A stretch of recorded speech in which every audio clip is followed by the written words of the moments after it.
Sa sobrang pagod po ni VP, marahil doon talaga nag-uugat yung ibang mga sinasabi niya.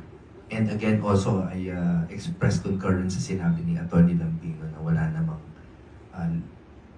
illegal, no, doon sa kanyang mga sinabi.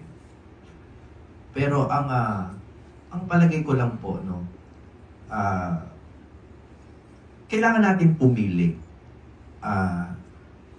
Depende yan sa panlasa ng nanonood, no? Ano bang gusto natin? Yung a leader who expresses everything or a leader who expresses nothing?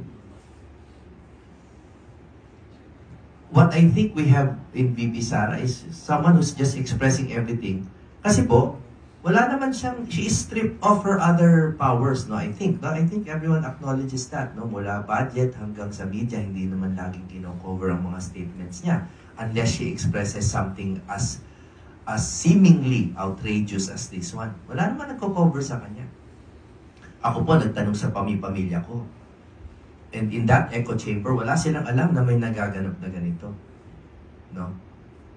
Sa atin, maalingaw-ngaw.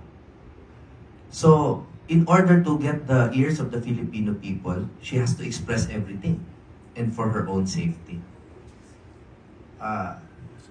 On the other hand, we have leaders who express nothing. And as a matter of fact, may mga pumapasa-pasa pa kuminsan ng mga batas at mga budget na hindi lang unexpressed but I think are concealed. So mamili na lang po tayo kung gusto natin ng leader who expresses everything or a leader who expresses nothing.